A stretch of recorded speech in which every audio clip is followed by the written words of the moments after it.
Señores, de regreso estamos con el consumidor. Ahí vimos lo que es Consuma Salud, cómo seleccionar un buen repollo. A mí el repollo favorito para mí es el morado. El repollo morado es riquísimo, pero todos los repollos son buenos y a la hora de elegirlo ya le dimos las recomendaciones para que lo hagan de una manera inteligente. Ahora nos acompaña la ingeniera Olga Pérez. Ella es nutricionista holística y coach de bienestar.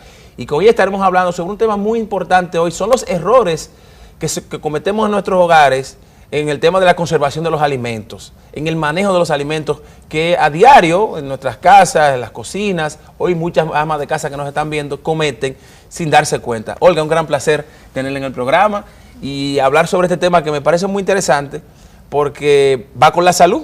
Obviamente va de la mano con la salud, con lo que comemos, la forma en que estamos comiendo y muchas veces entendemos que lo estamos haciendo correctamente y no es así. Muy buenos días y gracias por la invitación. Sí. Olga, vamos a empezar por la parte de la conservación. Yo decía al inicio del programa, el dominicano es muy dado a recalentar. Nos gusta recalentar mucho la comida, que la comida del mediodía, en la noche o 2 días después, guardada. El proceso de la conservación de estos alimentos, ¿cuál es la manera correcta de hacerlo? Va a depender obviamente del tipo de alimento, pero genéricamente, ¿qué se puede decir? ¿Cuál es el concepto básico que debemos tener para la conservación de un alimento para poder comer más adelante? Cuando hablamos de seguridad alimenticia, sí, hablamos de todas aquellas medidas que nos van a permitir tener un alimento sano e inocuo. Okay. Es decir, cuando lo consumamos no nos va a hacer ningún tipo de daño.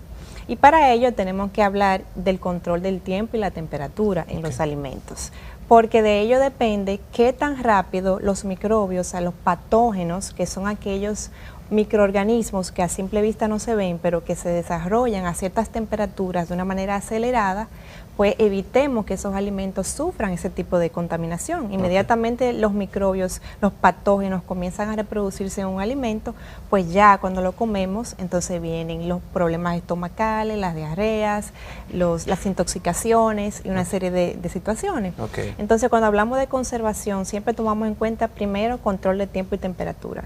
La temperatura... Disculpa que interrumpa, cuando hablas de tiempo y temperatura, ¿a qué te refieres? ¿El tiempo es el tiempo ¿qué sería el tiempo en este caso? Cuando uno mata un ser vivo, okay, o corta una planta en la cosecha, comienza a correr el tiempo porque okay, son perecederos, son alimentos que sufren un deterioro natural, ¿no? Sí. Entonces a través de el tiempo en que uno tiene esos alimentos a una temperatura ambiente o sin control de temperatura, pues comienzan a correr el reloj y comienzan a reproducirse esos patógenos a una velocidad acelerada. Entonces, la temperatura crítica de reproducción de esos alimentos va de 5 grados a 57 grados Celsius. Okay. Quiere decir que todo lo que conservemos tiene que estar por debajo de los 5 grados Celsius o por encima de los 57. Okay. Entonces, en nuestra nevera, por ejemplo, cuando conservamos nuestros alimentos dentro de la nevera, debemos asegurarnos que esa nevera esté siempre por debajo de los 5 grados, para así que no haya una reproducción de bacterias en la nevera en sí y en los alimentos. Ok, por debajo de los 5 grados. Sí. O sea, que una nevera defectuosa, que no hay problemas, por eso es que se le daña inmediatamente la comida, la leche, Correcto. todo se le daña, es por ese tema. Correcto. Ok. Entonces, cuando lo conservamos ahí a una temperatura adecuada, entonces Okay. cuando lo vamos a calentar. ¿Cuál es el error que cometen muchas personas? Primero, en el proceso de descongelamiento. Si asumimos que ese alimento está congelado y lo vamos a cocinar o lo vamos a calentar, una práctica muy común es sacarlo y dejarlo a temperatura ambiente. Eso es un error garrafal. Inmediatamente nosotros hacemos eso, estamos exponiendo a ese alimento a una reproducción acelerada de bacterias, porque está en una temperatura crítica de reproducción. Entonces, ¿cuál es la forma correcta de descongelar? Hay varios métodos. O usted lo saca del congelador y lo pone la noche antes en la nevera para que se descongele durante la noche en la nevera, por debajo de los 5 grados Celsius. Okay. O sea, del freezer pasarlo al espacio, al otro lado de la nevera, ¿no? Exactamente. Okay. Lo sacamos del freezer y lo ponemos en la nevera. Okay. Esa sería una forma, la noche anterior. La otra forma podría ser debajo de un chorro de agua a temperatura ambiente, ponerlo a descongelar y cocinarlo lo más rápido posible. ¿Y qué hace? Tengo una pregunta. ¿Qué hace, por ejemplo, que poniéndolo debajo de un chorro de agua, que a temperatura ambiente, qué hace que no sea nocivo al igual que dejarlo expuesto a temperatura ambiente? Porque va a ir bajando la temperatura, subiendo la temperatura, mejor dicho, sí, porque se va a ir descongelando, pero en un tiempo corto. Ok. Vamos Ah, ok, cortar el tiempo. Ahí entramos con el tema del tiempo. Exactamente. O sea, en un tiempo más corto y no da tiempo para reproducir Exactamente. las bacterias, ¿no? Exactamente. Esa sería una forma correcta. La otra forma correcta sería durante la misma cocción. Es decir, sacamos la carne o el alimento del congelador y durante el proceso de cocción pues se descongela. Y la última forma aceptable sería a través del microondas, que a nivel nutricional no está muy recomendado el microondas porque la forma en que esas ondas actúan sobre las moléculas de los alimentos destruyen muchos nutrientes. Entonces no es la forma óptima. Sí, eso le iba a preguntar porque he leído con el tema del uso del microondas, que no se debe abusar. No es que no se pueda utilizar, pero no se debe abusar del microondas. Y hay algunos alimentos que no se pueden utilizar, que no pueden utilizarse o cocinarse o calentarse en el microondas. Correcto, porque las microondas excitan las moléculas del alimento, comienzan a vibrar aceleradamente y se destruye gran parte del contenido nutricional del alimento. En el tema, por ejemplo, del tema de la temperatura, usted hablaba de temperaturas bajas o temperaturas muy altas, a partir de los 57 grados, me decía.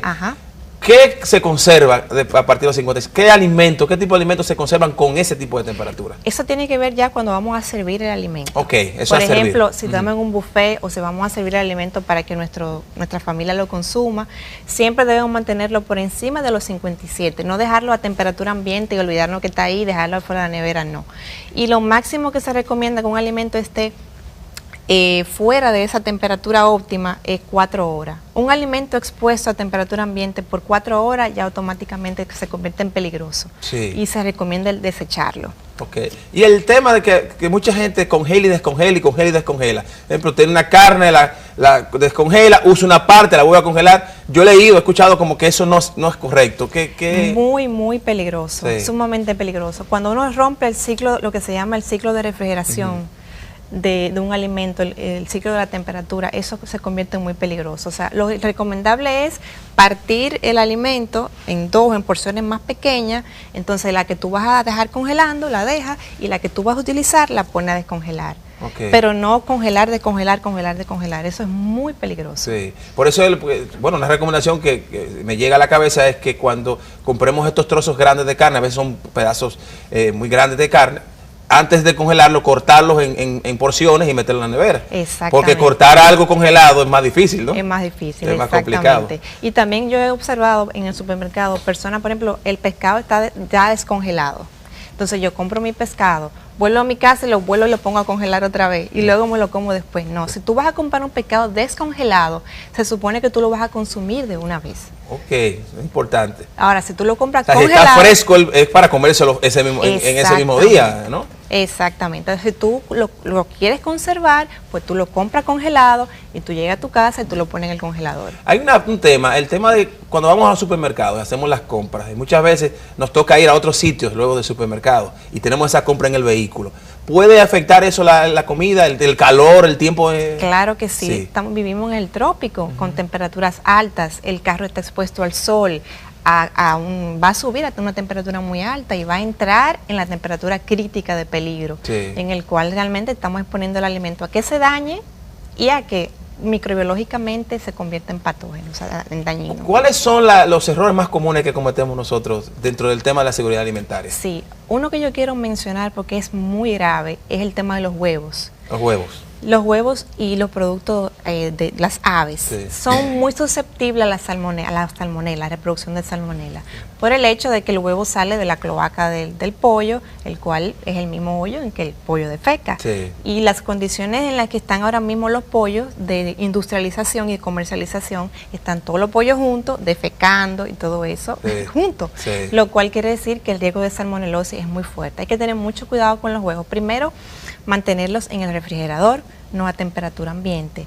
Segundo, si vemos que un huevo tiene cualquier fisura, cualquier rotito, no dejarlo en el congelador. Inmediatamente un huevo presenta una fisura, por ahí comienza la salmonela a reproducirse muy rápidamente. Botarlo, entonces descartarlo. Eso es un peligro inminente. Y tú ves que hay gente que le da salmonelosis y no sabe de dónde vino. Yo conozco personas que, por ejemplo, hacen revoltillos de clara de huevo, y hay otras que entonces les gusta la yema. Entonces lo que hacen es que la clara la sacan, dejan el huevo, la yema en la nevera. ¿Es correcto esto?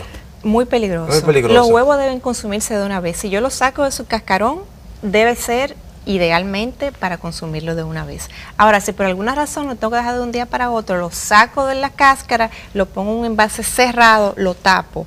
Pero igual no lo recomiendo. No lo recomienda. El huevo es para comerse inmediatamente sea roto el cascarón, ¿verdad? Exactamente. Que sí? Igual las aves. Hay que tener mucho cuidado con el cocinado de las aves. Por ejemplo, si vamos a hornear un pavo, un pollo, a cocinarlo, que llegue a la temperatura de 74 grados Celsius por 15 segundos, muy importante para que se mate todo patógeno. O sea, si vamos a recalentar, usted dice. A cocinar y a recalentar no, porque recalentar es diferente, pero a cocinarlo 74 grados Celsius. Ustedes ven que hay los... Que sería en Fahrenheit, porque muchas veces los hornos vienen, que es un tema que en el programa tenemos que hablar en algún momento, que es el tema de las medidas. La República Dominicana, aunque tenemos, creo que tenemos una combinación del inglés y el francés en lo que se refiere a las unidades métricas, porque aquí vienen productos en Celsius, pero vienen otros en Fahrenheit, y la gente se confunde. Igual que kilómetros y millas, y kilos y gramos y libras. O sea, eso es un tema que hay que unificarlo en el país. Cuando hablamos de Fahrenheit, 75 grados Celsius, ¿cuántos serían? La verdad, ciento y pico, creo que ciento y pico, sí, de grados. Pero ya están los apps en el teléfono y en el mismo Google, tú cambiar de Fahrenheit a Celsius, son cosas de un segundo, o sea, muy rápido. Pero yo no sé si tú has visto los pavos importados que vienen con un pequeño termómetro, que lo vienen, y la gente lo que hace es que lo bota. No es para botarlo, es para cuando usted lo meta en el horno, usted se asegure que llegue a los 74 grados Celsius por 15 segundos.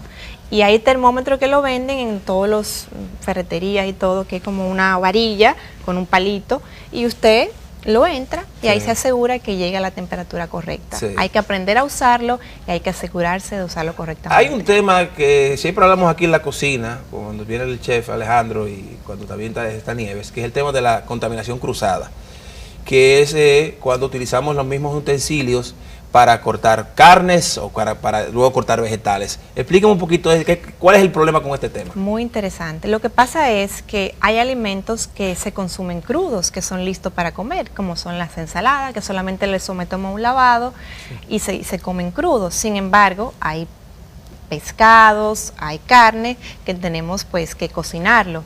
Entonces, primero cuando vamos a almacenarlo en el refrigerador, muy importante que siempre lo que está listo para consumir o fresco o vegetal, eso esté encima, y lo que hay que cocinarlo esté debajo. ¿Por qué?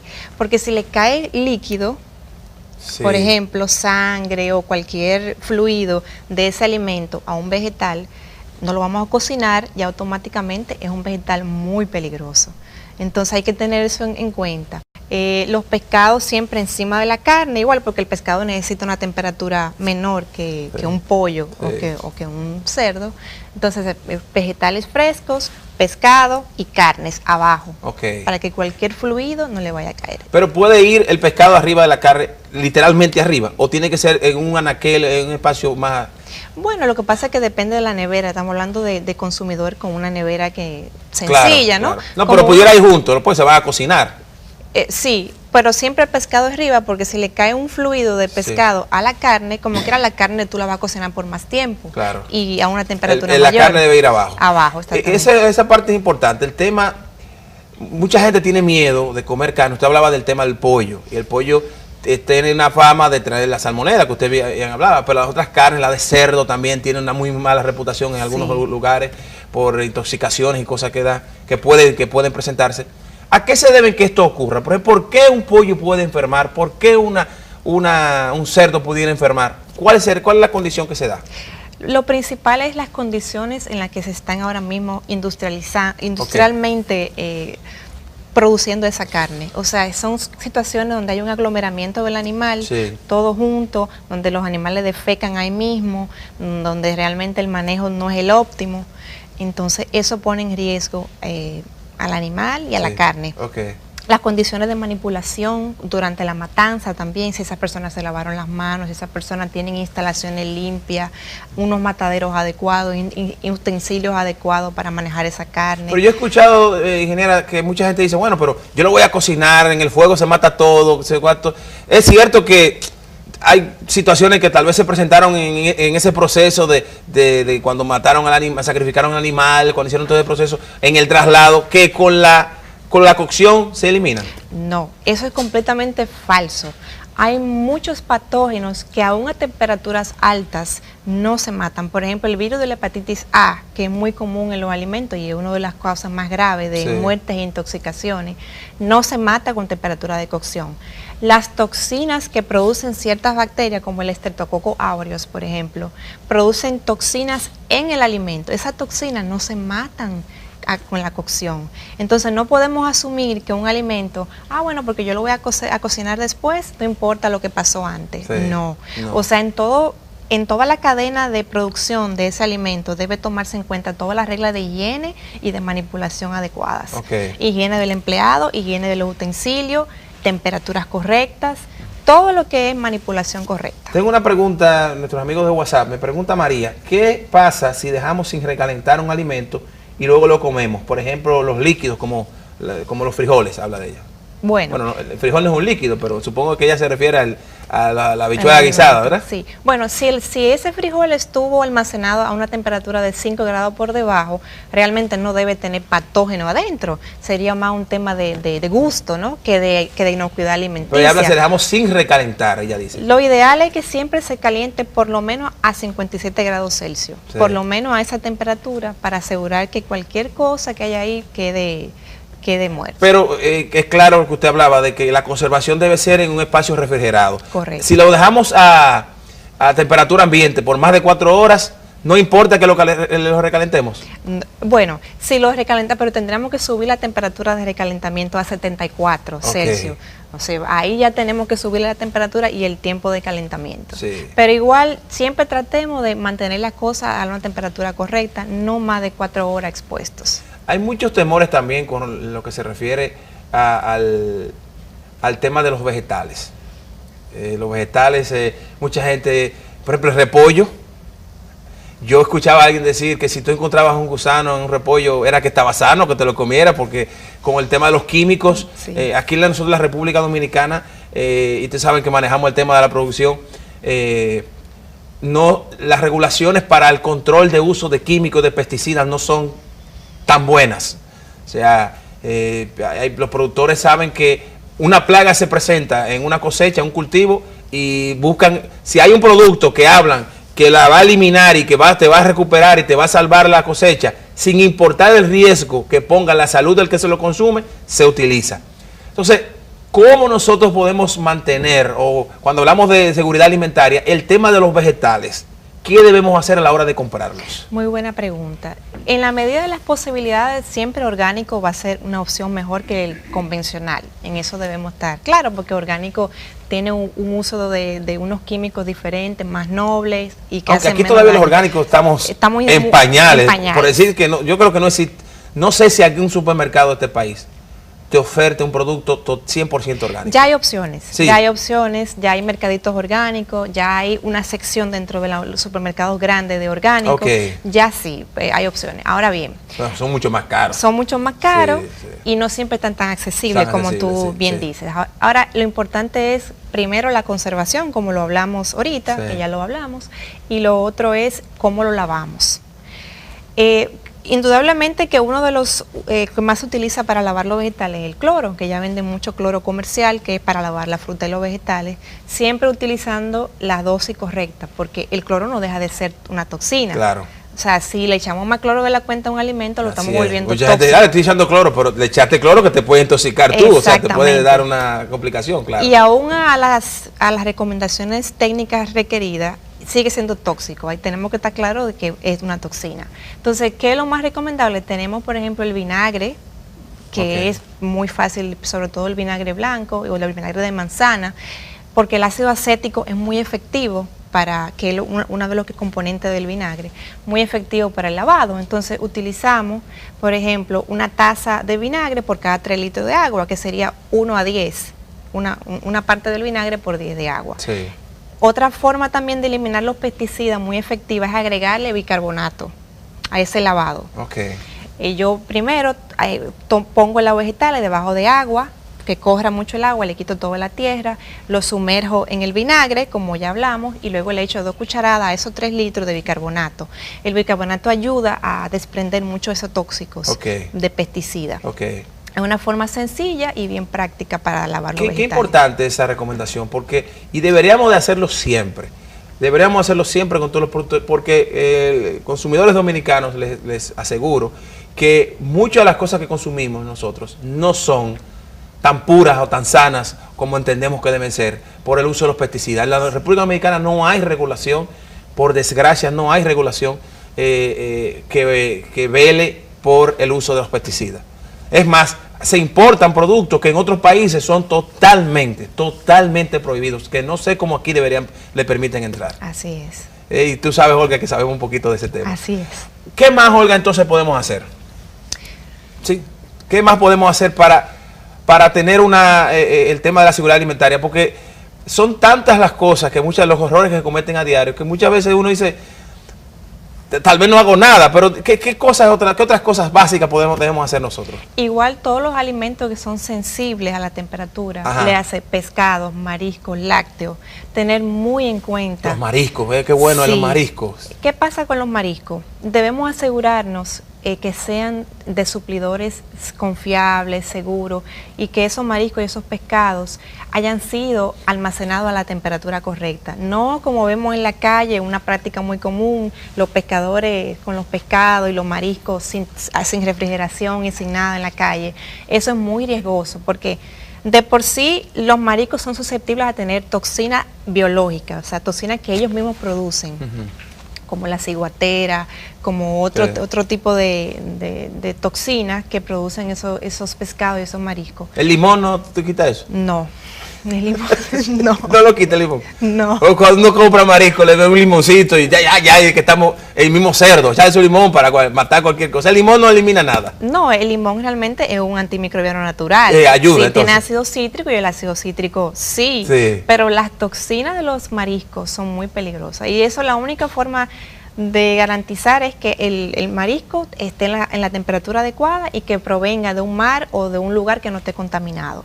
Imagínense si pescan en lugares como los Sama o Aso contaminados con mercurio, metales pesados y todo eso, y tú te comes esos mariscos con metales pesados o esos pescados, tú te estás intoxicando tu cuerpo con metales pesados. O sea, no solamente el hecho de que esté fresco, sino de dónde lo sacaron. Exactamente. ¿De dónde lo sacaron? ¿De qué mar? Hay mares que están, digamos, vírgenes, por decirlo así. Sí, que porque están menos contaminados, menos ¿verdad? Contaminados, ¿verdad? Sí. Y son realmente una buena opción a la hora de una consumir. Última pregunta, que ya no tenemos que ir en 30 segundos. Cuando compras carne o pescado que están secos al sol, ¿cómo es el proceso de contaminación?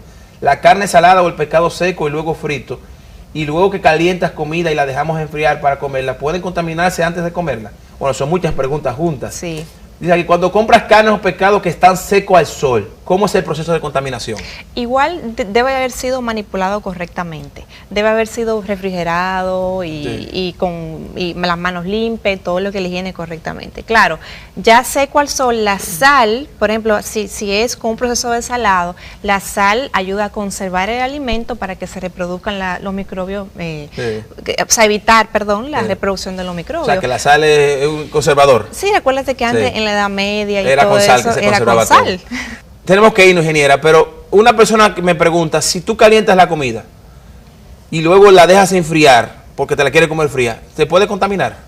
Siempre y cuando no exceda el tiempo y estuvo almacenado correctamente, se cocinó correctamente, siempre y cuando no exceda el tiempo de las 4 horas no habría problema. El arroz con leche, por ejemplo. Exacto, no habría problema. No hay problema con eso. Lo ideal es que conservemos la temperatura correcta, pero no había problema. Muchísimas gracias, ingeniera. Un placer. Gracias por estar con nosotros. Tiene que regresar porque estos temas siempre son muy interesantes y ojalá que podamos ayudar a la gente a concientizarse con respecto al manejo de los alimentos y esto de la seguridad alimentaria, que es vital para nuestra salud. Muchísimas gracias por su atención, gracias por su sintonía. Pasen excelente resto del día. Nos vemos mañana. Bye.